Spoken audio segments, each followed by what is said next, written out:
Om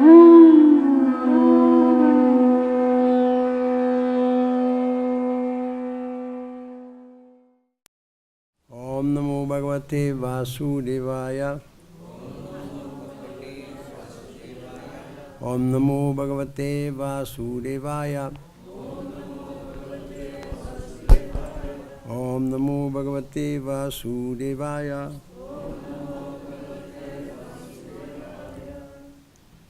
10th canto, 10th chapter, verse number 22. Vedanam samavedosmin Devanam asmi vasaha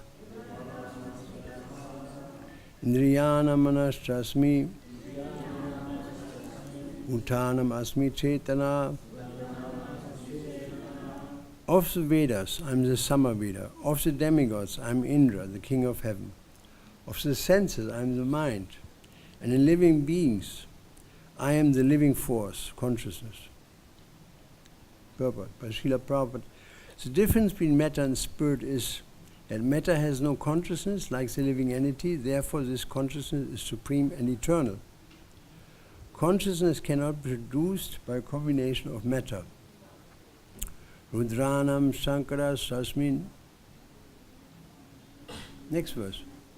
Rudranam Shankara Sasmi Viteshu Yaksharakshayaram Vasunam Pavakas Sasmi Merushikarinam Aham. Of all the Rudras, I am Lord Shiva. Of the Yakshas and Rakshasas, I am the Lord of Wealth, Kuvera. Of the Vasus, I am the fire, and of the mountain, I am the Meru. Purport. The 11 Rudras, of whom Shankara or Shiva is predominant. He is the incarnation of the Supreme Lord in charge of the mode of ignorance in the universe. The leader of the Yakshas and Rakshasas is Kuvera, the master treasure of the demigods, and he is the representation of the Supreme Lord. Meru is a mountain famed for its rich natural resources.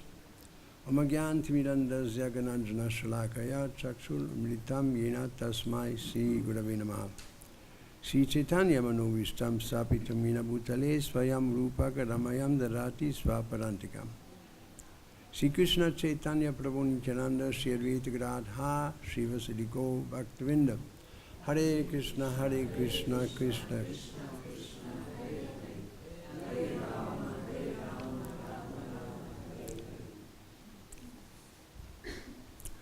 So all these extraordinary things you find in the universe, they are manifestations of Krishna. In one sense, one with him, on the other side, different from him. Like of the Vedas, the most beautiful Veda is the Samaveda. The swans in the spiritual world, when they fly, they manifest from their wings. The sound of the Samavedas must be very... I want to see that sometimes. I think we all want to see this sometimes. You see the most beautiful landscape imaginable, and over these landscapes are flying these beautiful swans, manifesting the sound of Samaveda. Of demigods, I'm Indra. Indra, the king of heaven, he is incredibly powerful and an incredible important person, because he's the king of the higher planetary systems, Indra. But even Indra, like everything in the material world, is ultimately perishable. And he is under the law of karma. How do we know this? Yes, Tvindra Gopam Atavendram Ahosva Karma. Bandhana Rupa Balabhajanam Atanoti.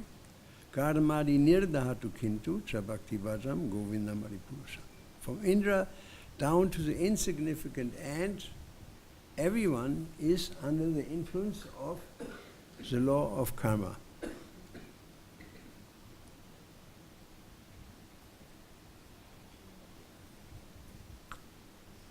Karmadi Nirdahatu Kintu Chabhakti Bhajam, except the pure devotee.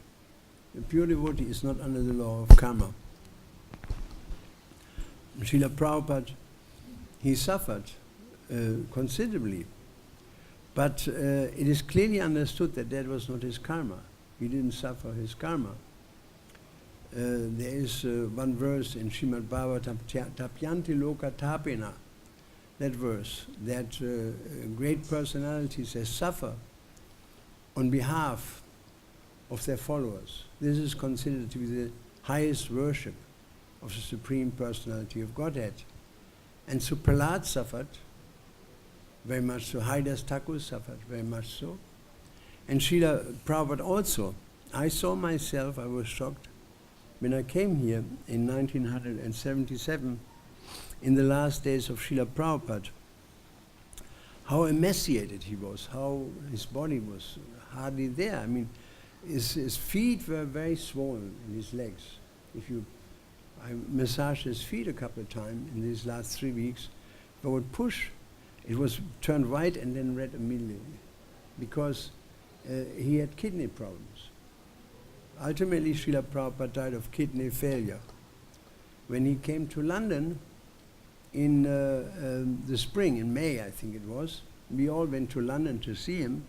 It was shocking to see Srila Prabhupada being carried down the stairs, and he had dark spectacles on, and he was very emaciated.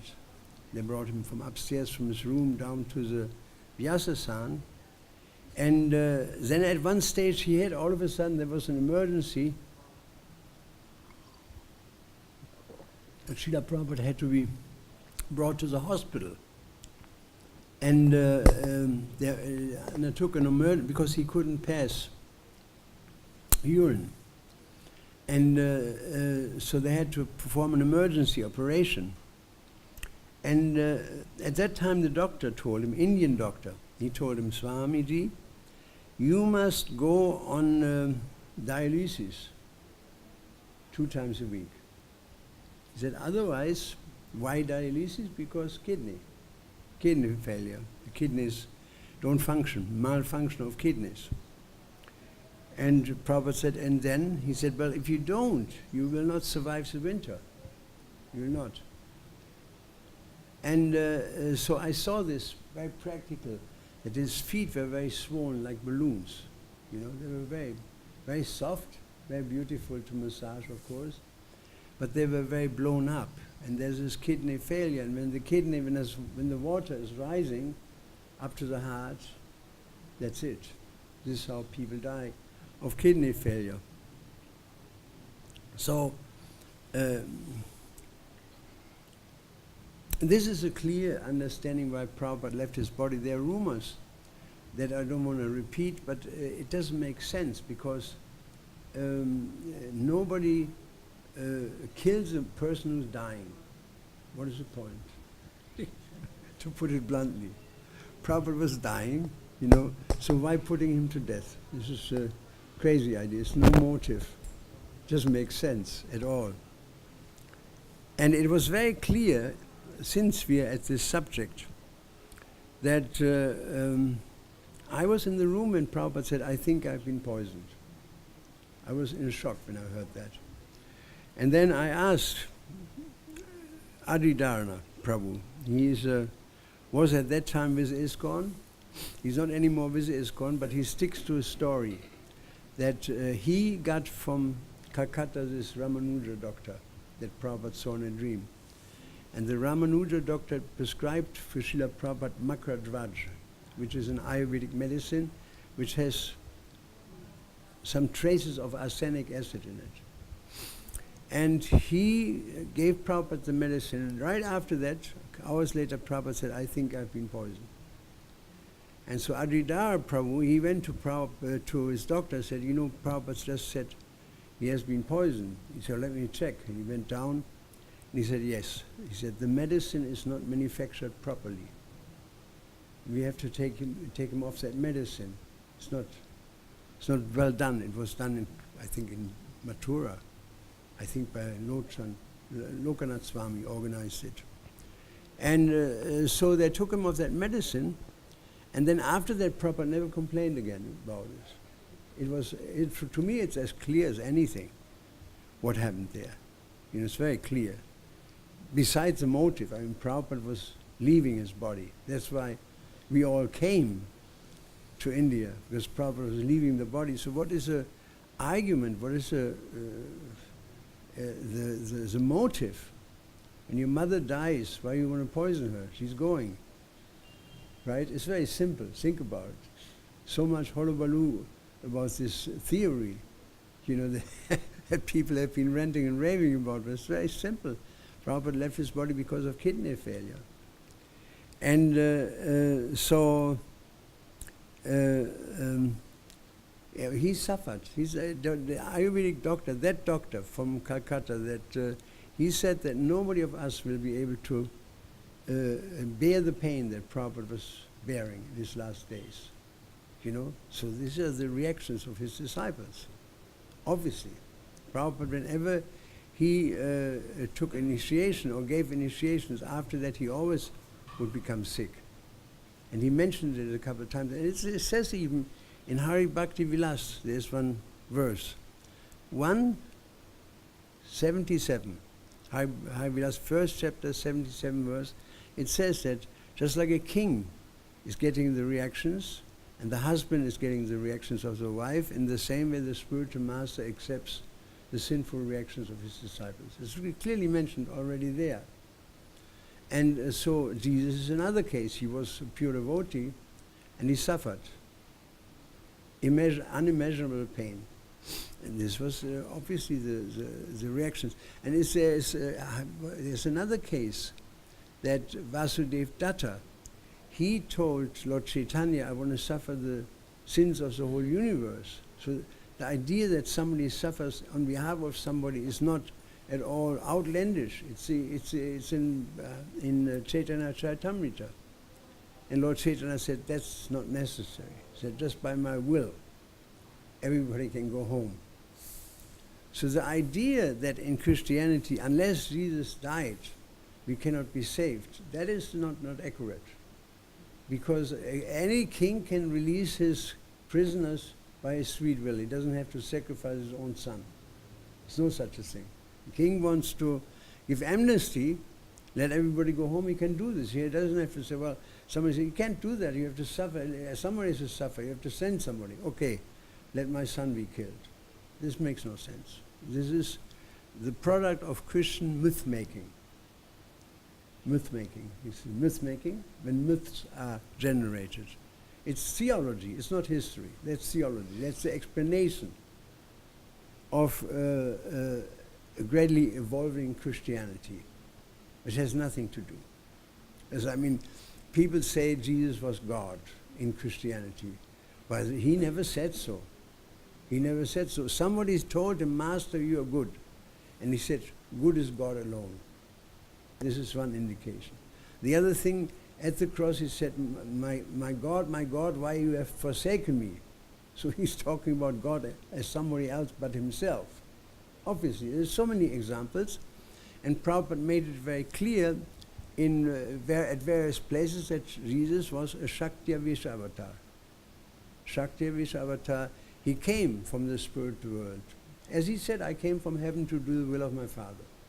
It's very clearly stated, right, in the biblical literature. He was a Shakti-Avisha avatar, because there's only one God. When he was asked by one Pharisee, Master, what is the highest truth? He said, Hear, O Israel, the Lord is one. This is from the Old Testament, from the Torah. So hear, Israel, the Lord is one, not two or three. The Lord is one. One should love you, Lord, with all your heart, with all your soul, with all your mind, with all your strength, etc. So it's very clear. He didn't mean himself, love me. He never said, love your Lord with all your heart. It's very, from the Krishna conscious point of view, there can be no doubt about what actually was going on. And how, in due course of time, people interpret. Like there was a time in New Vrindavan when some of our sannyasis, 4 of them, they preached that Prabhupada was God. And then people think that Satyasai Baba is God. And then other people think armor is God. And then people, again, others think that Maharishi is God. And then people say, I'm God, everybody is God. And so the God-making business is very ancient. But in Abrahamic religion, that means the three religiosities, which are based on Abraham, namely Jewish religion, Muslim religion, and Christianity. In Jewish religion and in Muslim religion, it's very clear there's only one God and no one else. One should not have any other gods beside me, it says even in the Ten Commandments. You should not have any other gods beside me. And for whatever people may say, the Jehovah's Witnesses have that right. They say there's only one God. Jesus was not God. That's why they're called the Jehovah's Witnesses, the witnesses of Yahweh. That's the reason. They got that right, that there's only one God. There can't be two gods. Of course, somebody may say Balaram is God. That's also true, but they are expansions of the true one God. The true one God can expand himself in unlimited, Advaitam, Achutim, Anadim, Anantarupam, in unlimited forms. He can manifest himself in unlimited, and he does. And we are also God, in one sense. We are just small gods. In the Bible it says by Jesus, don't you know that you are gods? Nobody understands this actually in Christianity, because it's in one sense true. We are one with God, we are his children, we are his Vibhinamsa expansions, but we are not Swamsa. We are not Vishnu Tattva. We are Jiva Tattva. And so was Jesus. He's Jiva Tattva. Vishnu Tattva is the Lord himself. And then there's Jiva Tattva. And some of Jiva Tattva, they come from the spiritual world down. Like Prabhupada also, he explained to Bhavananda one time, he said, I did not want to come here to this earth. But Krishna convinced me. I said, this is a terrible place. Krishna said, you just go. He said himself. And Bhaktisiddhanta is also accepted as one of the Manjaris. And so is Bhaktivinoda Thakur is one of the Manjaris. So there are people that come from the spiritual world. They are infallible. There are two classes of living entities, Krishna says in Bhagavad-Gita. Some are fallible and some are infallible. In the material world, everybody is fallible. And therefore the theories of Christian theologians is fallible, because it's made by man. Everything a man does has 4 mistakes, 4 deficiencies. And so these are just theories. They are theories about the absolute truth. And as far as theories about the absolute truth are concerned, they are unlimited. Lord Chaitanya compares them to crocodiles. You know, there's an ocean of theories about God among the speculators who try with their limited power, human being is limited, to make statements about the unlimited, which is not possible. Not possible. We cannot define God in our own terms. And so, as much as we cannot understand Krishna, like Krishna says, Naham prakasha sarvasya yogamaya samavita mudoyam navijanati. Fools cannot understand me. So in the same way, Vaishnavya Kriya, Mudra, we cannot understand the pure Vaishnava. Nobody can understand a pure Vaishnava except somebody who is a pure Vaishnava. You know? And so naturally, from there we can understand that nobody can understand Jesus unless he's on a high level of spiritual realization. And so what we have here in Christianity, and what really upsets the Jewish community, is that they declared a mortal being, according to Jewish understanding, a mortal being to be God. That was a high treason, a high case of blasphemy. That's the main objection, right from start. That how can they declare Jesus to be God? It was shock. In Israel, one of the most monotheistic countries or religions in the world, totally monotheistic, as much as Muslim religion is totally monotheistic. There's only one, no one but Allah. They're very clear about this. So it looks almost like polytheism. Polytheism, there are many gods, you know. So it is a product of Christian myth-making that developed in due course of time, particularly perpetrated by the last of the four Gospels, the Gospel of John. I and the Father is one. I'm the light of the world. I'm the light and the truth. Nobody comes to the Father but through me. God sent His only begotten Son.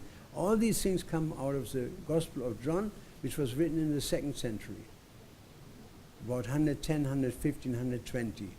Well, that's almost 80 years after Jesus.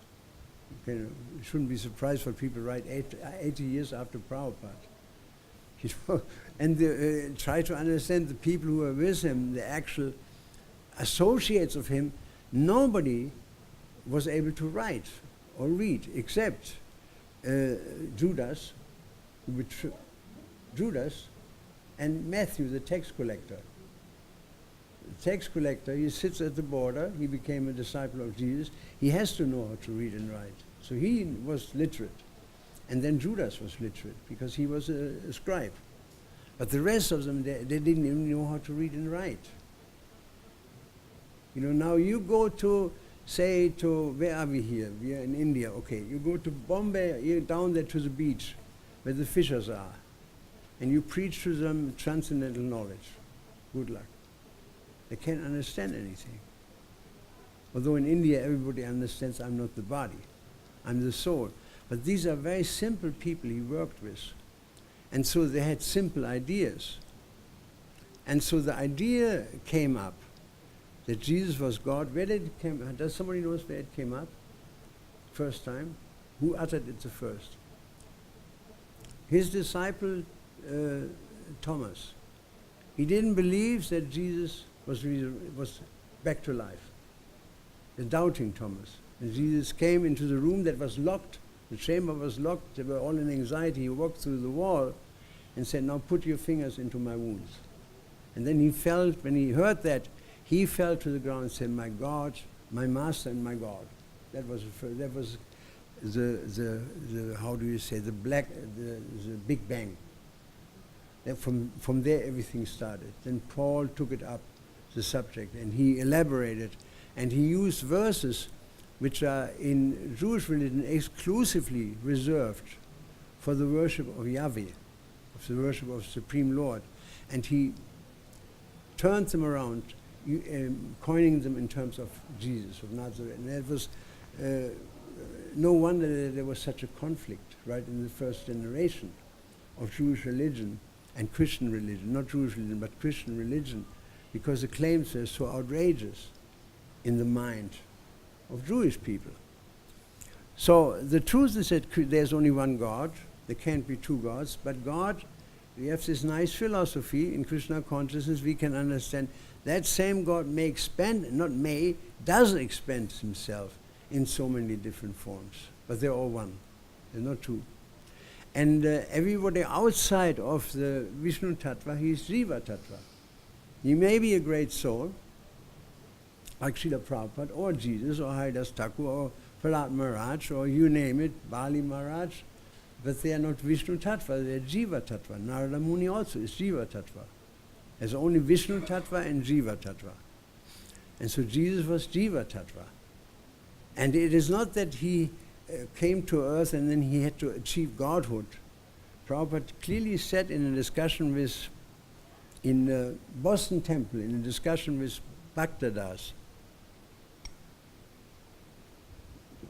Bhaktadas asked this question: did Jesus come from Brahmaloka? And Prabhupada said, no, he came from Vaikuntha. It was very clear. You can read this in Krishna and the Reservoir of Pleasure on page 5. Prabhupada says, either God comes or he sends his son. So, the son. Now, the question is, of course, how can God have sons? Well, he says in Bhagavad-Gita, Aham bija pradapita. I'm the father of Sava Yonishu, not just human beings, animals also. Any jiva, I'm the father. And so we were discussing in the morning this I asked some of our leading devotees, I wrote some letters, and I said, what do we say if somebody says, if you believe in the law of karma, that everybody suffers the reactions of his own deeds from previous life, as Krishna clearly says in Srimad Bhagavatam, 3rd chapter, 1st canto. Karmana deva nechina. One's karma, according to my supervision, Sri Bhagavan Uvacha, and achieves a new body. So a very loaded question may be, and I was afraid to that somebody would say in a television interview, what about the Jews in the concentration camp? Are you saying they deserve it? What do you say then? Well, 6 million Jews were killed, but in the First World War, just in the First World War, 42 million people were killed. In the Second World War, not just 6 million Jews, but 85 million people were killed. 85 million people were killed. There are since 1975 more than 85 million abortions in this world. And what to speak of the killing of animals? And it comes around, what comes around, what is it? What goes around comes around, and what comes around goes around. You know, don't be surprised that a whole group of people, or thousands of people, or millions of people die in a very cruel way. Where's God in all this? Well, the mills of God, there's a saying my father used to say, Gottes Mühlen mahlen langsam, aber sehr genau. The mills of God grind very slow, but very exceedingly fine. Very fine. Krishna does not make a mistake. If somebody suffers in the hands of others, it's not that he suffers in the hand of them. It's not between him and them. It's between him and God in the ultimate consideration. You built something, somebody destroyed it. You have something, somebody steals it. That's the material world. You create something, somebody will come and steal it. It's never between them and you. It's always between you and God, only. It always has been, it always is, and it always will be. And you cannot suffer more than you have caused other people to suffer. It's not possible. Even the demons are protected. You can only suffer that if you suffer any kind of violence, as for example, in wars or in the concentration camp, any suffering of violence means that you have committed violence in your last life. It is not possible in any other way to suffer. As you have to suffer the same emotional and physical pain you cause to another person. Nothing is free in this world. People don't know that. And they're surprised. I mean, where is God in the suffering of the world? Well, He's there. You caused it. You brought it upon yourself. Everybody suffers his own karma. Not more and not less. It's under Krishna's Daivi, Karmana, Deva, under my control, Krishna says. Karmana, Deva, Nechina, under my control, and Krishna never makes a mistake. Everybody makes a mistake. I make a mistake, you make a mistake. Mutti Merkel in Germany, she makes mistakes. Everybody, except Krishna. He's faultless. He cannot make mistakes. And so if people suffer in this world, we should understand it is a supreme justice at work. Like my brother died of cancer. He died with 7 years. His cancer came with 3. And his head was opened 4 times. And when he died, I asked the priest. The Catholic priest was standing there in his black kazak. I said, Father, where's God here? How is it possible? He said, I don't know. I said, but it says I was only 12 years old or 10 years old. I said, look, it says in the Bible, as you sow, you shall reap. What has he sown? He was only a child. How is that possible? He said, I don't know. And I said to him, Father, you just made me an atheist. This is how people become atheists. When they see the suffering in the world, they think, where is God in all this? In the concentration camps. No, it's precise. You know, like my father himself was in a concentration camp. And he met a friend in the concentration camp that he had not seen since the primary school. And primary school is the lowest, isn't it? So they were sitting together in primary school and they were eating bread, sandwiches. And this friend, he didn't like the sandwich, he took the foot and kicked the sandwich over the fence. And my father said, that you should not do. He said, why not? He said, my father said, bread is coming from God. You cannot do that. So the friend laughed. He was an atheist. 40 years later, they met in the concentration camp, Esterwegen, in Northern Ireland. If you go in Yad Vashem, in Jerusalem, there is a map, and there you can see this concentration camp at the Dutch border in Germany, Esterwegen. And he was beaten to the cripple, practically speaking. And so when at one stage he met his friend again, the same fellow that kicked the bread over the fence. And everybody was starving. And this friend was dying.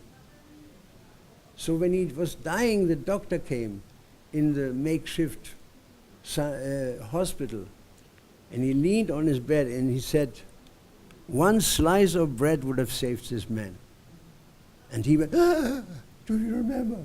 You know, to my father, do you remember? So my father said, yes, I do remember. And he cried, and my father cried, and he fell back and died.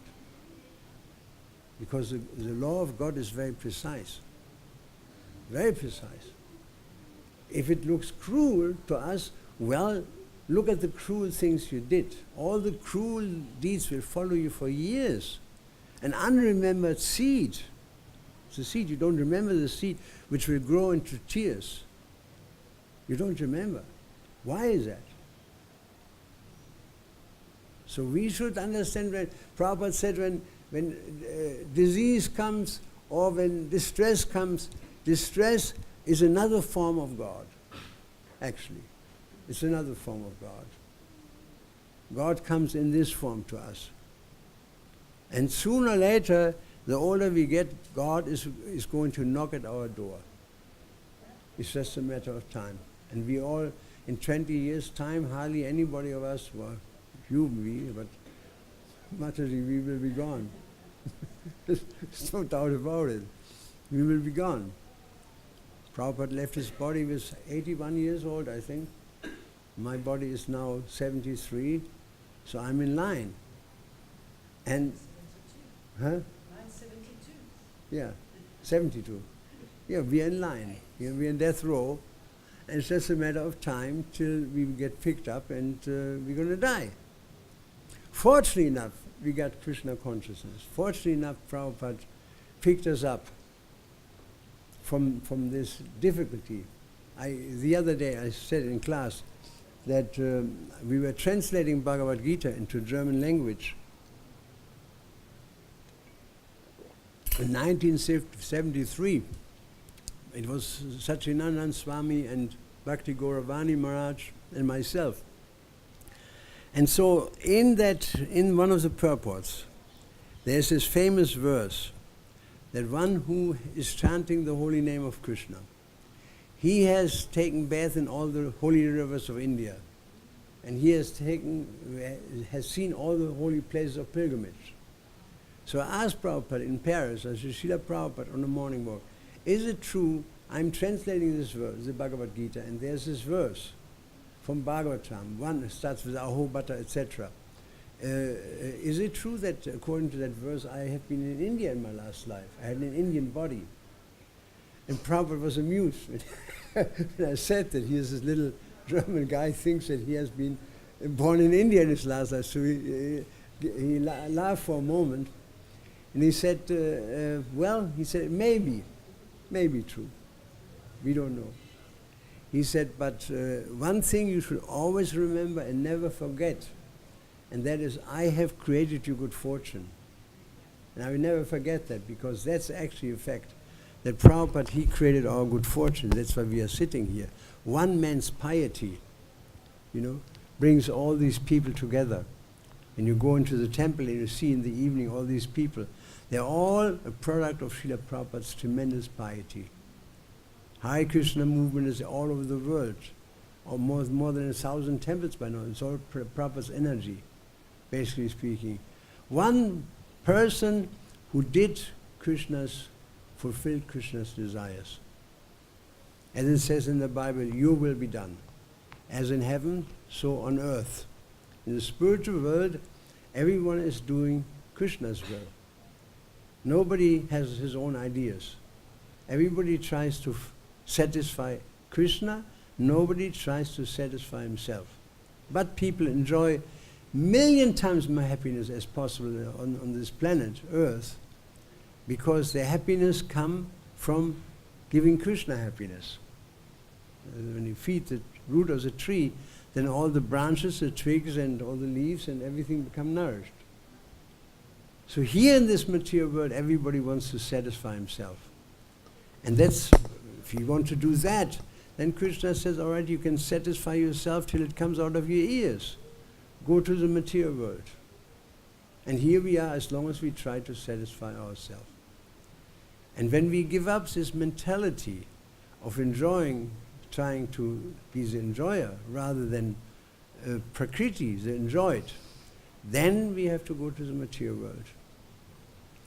So Prabhupada knew all this. He had perfectly realized it, that he was willing to go all the extra mile to satisfy Krishna, up to the very end. That ultimately, here we have these verses that Krishna says that I'm of the Vedas, I'm Samaveda of the demigods, I'm Indra, king of heaven, of the sense, I'm the mind, of the aquatics, I'm the shark, all these supreme, of the animals, I'm the lion, all these supreme animals, they are manifestation of Krishna's glory. They are manifestation of Krishna's glory. And you cannot, if you look at creations, I mean, I can understand the idea of evolution in such a way that, yes, there are different bodies. And there are some other, it looks like it, that from simple to complex, according to the scientists, they say this is how it developed, a little bit here, a little bit change, a little bit that. It's like a dream. A dream from simple to complex. It's Krishna's dream, Like if you build a house, first you take the nails, and then you take the planks, you gather all the ingredients, and gradually you start putting parts together, and ultimately it's a house, So the architect is dreaming the house. He sees the house in his mind, and then gradually he develops it on paper, and he gives the paper further to the craftsmen, and they put it into action. So in the same way, evolution. And so it is not surprising that in the evolutionary process mentioned by Darwin, etc., that forms are developing from simple to complex. But then again, the question is, how is it possible that something so ugly and slimy, like a caterpillar, can develop into a butterfly? How is that possible? You know what that is? That is Krishna's fingerprint. That's the fingerprint of God. You can see right there, it's not possible. There's such a huge quantum leap was done from a caterpillar that in fact the butterfly digests its own body, practically speaking. The body becomes digested to create another body. Only God can do that. Krishna can do anything.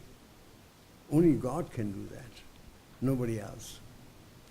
And so they can't answer this question. How is it possible? Scientists. Darwin couldn't answer this question. How is it possible? We can understand there's evolution of consciousness. And so with the evolution of consciousness, there's evolution of body. You get a certain body according to your consciousness. If you're in the consciousness of a woman, you get the body of a woman. If you're conscious of a man, you get the body of a man. It's reflecting our consciousness, according to consciousness. We take different bodies, from the smallest living entity to the giant whale. Is according to the consciousness. And so what evolves really is the consciousness of the living being from very rudimentary consciousness to developed consciousness. Like even as a child, the consciousness of the child is called Annamaya. Anna means food, food consciousness. A child, the men sit over there. If you take a chair, you can take a chair with you and sit over there.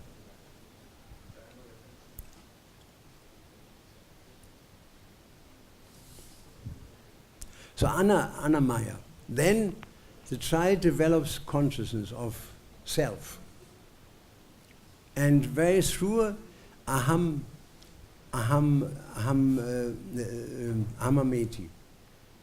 He understands himself now as a separate entity from the mother. And through the consciousness, mama, everything is mine, the first word, what children speak. And then papa is the next word, and this means sin, in the translation from Sanskrit. And he develops this idea, namely, aham purvam, aham purvam, aham purvam. Me first, me first, me first. The demigods, the demons in the quarrel with the demigods. Who should have the nectar? The demons were quarreling. Me first. No, I want to drink first. No, I want to drink first. Like children in kindergarten. I want to have this toy. This is my toy. No, it is not your toy. It is my toy. That's what's happening in kindergarten. Aham ameti. Aham purvam, aham purvam. Me first, me first, me first. And from there, gradually the consciousness is developing to Jnanamaya, and Jnanamaya means that I understand myself as a German, or as a Russian, or as a Jew, as a Christian, as a Muslim, black, white, man, woman. These upadis, I identify with upadis. That's Jnanamaya. And whole civilization is on this level. From Putin to a president, even if somebody is as dumb as Trump, everybody's on the bodily platform. Even the Pope. They're on the bodily platform. And the next stage beyond that, Jnanamaya, is Vijnanamaya, that I understand Aham Brahmasmi, that I'm not this body, that I'm a soul. That is advanced consciousness. That's where actual religion starts. Religion means to connect with God, legare, reconnect with God. And interesting, it says reconnect, that means we have been connected previously. It's very interesting, this description of the word religion. So religion means to reconnect with God.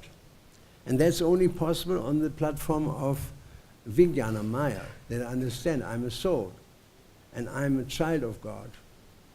And so in that capacity, as a child, I have to serve my father, I have to serve my mother, I have to serve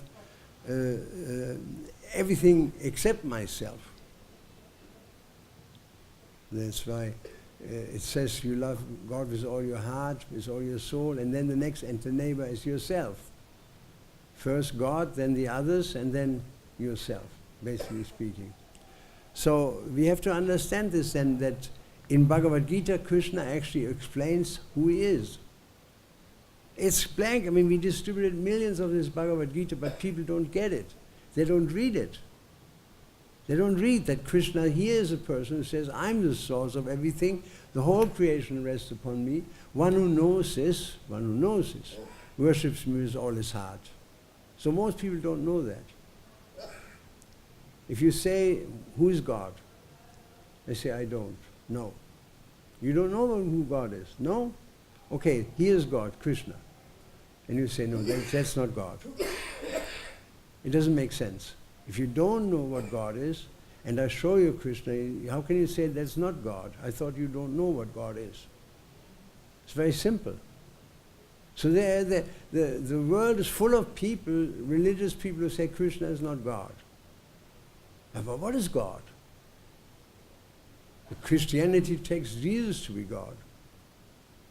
How is that possible? And even Muslims, they don't have an idea of God. They don't know who's Allah. Nor do Jewish people know who's Yahweh.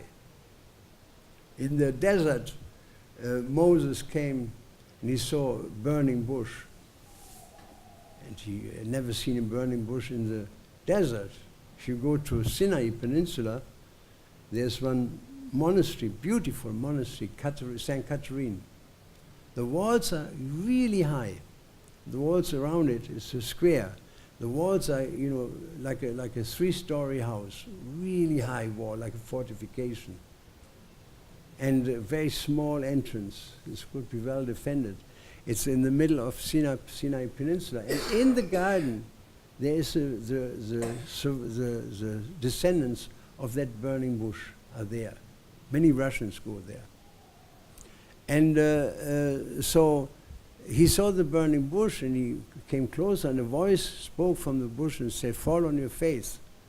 You're stepping on sacred ground." And he fell on his face. And he said, "Lord, who are you?" And the answer came, "I am what I am." Which is not much of an answer. If you ask me who I am, and I don't say, "My name is Prithu Das," you say, "I am what I am." You say, "Well, thank you very much. This was very interesting." It's not much of an answer. Because people could not understand. Could not understand. To understand Krishna is an art. One has to develop this art. Gradually, by devotion, only by undivided devotion can I be understand as I am standing before you, as Krishna says in 55th verse of 11th chapter. Only by undivided devotion can I be understood. Not by any other means I can be understood. And so when there is no devotion to God, or little devotion to God, or when you're a meat-eater, there's no way that you can understand. There's not a single meat-eater in the spiritual world. Not even on higher planets. As long as we eat meat, we cannot understand God, nor can we understand why we suffer. One world war after the other. In the 30-year-old war in Germany and Europe, on one side Catholic, on the other side the Protestants. Just in Germany, something like 6 million people were murdered. In the most cruel way. And the whole history of the world is full of suffering. One war after the other. The Roman wars, the Greek wars, Muslims fighting, falling into India, wars, thousands of people die. The city of Krishnanagar fell in South India. That was the biggest town in the Pancha-Dravida. 700,000 people were killed. Men, women, children. Everybody had to stand in line, and the head were cut. Unbelievable. So where is it coming from? In the presence of God. What is your answer? Where is God in a world of evil and suffering? What is the answer? We have the answer. We have the answer that according to one's last life, everybody is getting the results. If you say there is no life, like Christians decided in the year 530 AD, the Council of Constantinople, that doomed is he who believes in the pre-existence of the soul. Doomed. So that means Vyasadeva is doomed, Narada Muni is doomed, Prabhupada is doomed, Krishna is doomed, all the acharyas are doomed. I mean, it's silly to say such a thing. It has nothing to do with knowledge. It's just concoction. And so the world, the Christian world, is run under these dogmatic ideas, these constructions, constructive religion. It has absolutely nothing to do with the truth. That's not history, that's theology. And so in the name of theology people are fighting, not in the name of religion, in the name of theology. Particularly religious imperialism. When religion is actually pure, religion means simply to love God. That's pure. But when it becomes polluted by money and by power, it turns into religious imperialism. It turns into religious imperialism. And that is the reason why the world is suffering. And most suffering in this world is caused by religious imperialism. The Muslims against the Christians against the Muslims against the Hindus, etc. Based on religious imperialism. It has nothing to do with religion.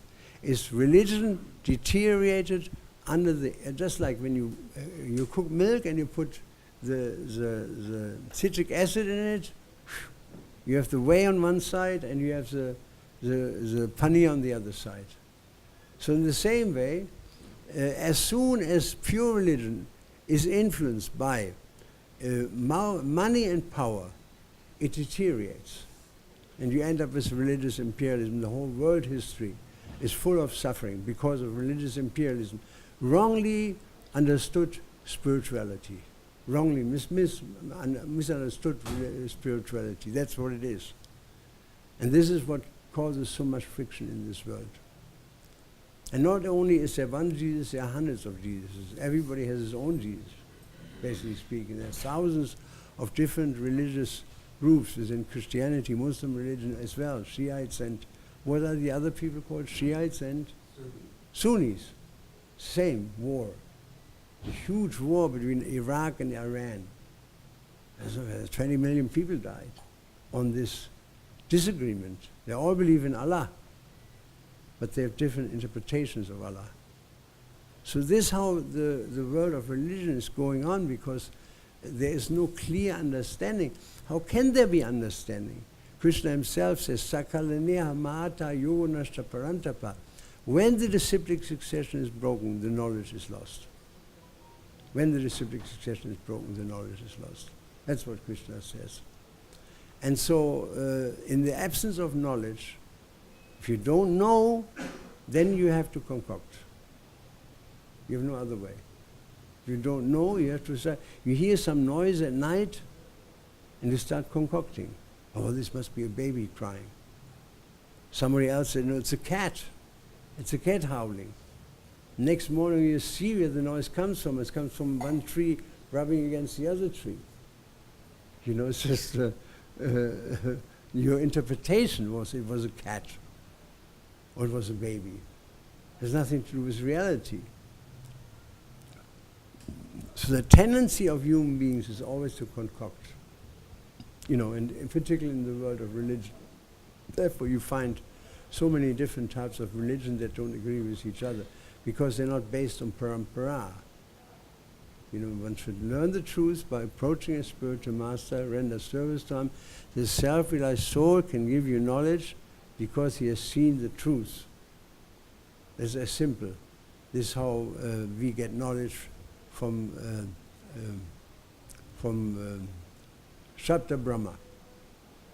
That knowledge that comes to Shabda Brahma, that sound vibration coming from Krishna himself. And so according to that sound incarnation of Krishna, Krishna explains himself here in so many different ways. From the Rudras, I'm Lord Shiva. Of the Yakshas and Rakshasas, I'm the Lord of Wealth. Of Vasus, I'm fire, and of the mountain, I'm Meru. Krishna manifests himself in so many different ways. And it's beautiful to read Bhagavad-Gita like this, to see how, in how many ways Krishna is present in this world. Even amidst greatest troubles and greatest difficulties. Because if you think about it, I was indicating the 30-year-old war from 1618 to 1648 in Europe devastated 6 million people. The First World War, there was already 42 million people. The next World War was 85 million people. Now, the Third World War is in front of us. Prabhupada said, you can't stop it. You can't stop it, you know. Why? Because of the utter destruction of the environment, of animals, of children, unborn children. It never has been so bad like it is now. It will be reactions. And then people wonder, why?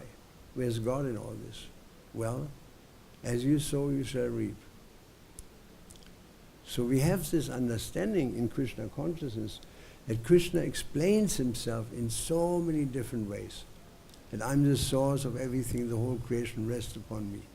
One who's wise, who worships me with all his heart. There's no truth beyond me. All universes are resting on me like pearls are strung on a thread. In so many ways Krishna explains himself. I cannot know about Krishna unless he explains himself. So he explains himself in 700 verses in Bhagavad-Gita, but people are not interested. You know, when Bhagavad-Gita discourse is given, people leave, even in this class, because there's so-called more important things to do than to hear about Krishna. That's the most important thing. Shravana and Kirtana, these are the two most important ingredients of our spiritual life. We have to hear. And Kirtana, we have to praise Krishna. We have to sing his glories. So Bhagavad Gita is a song of God, what Krishna sang.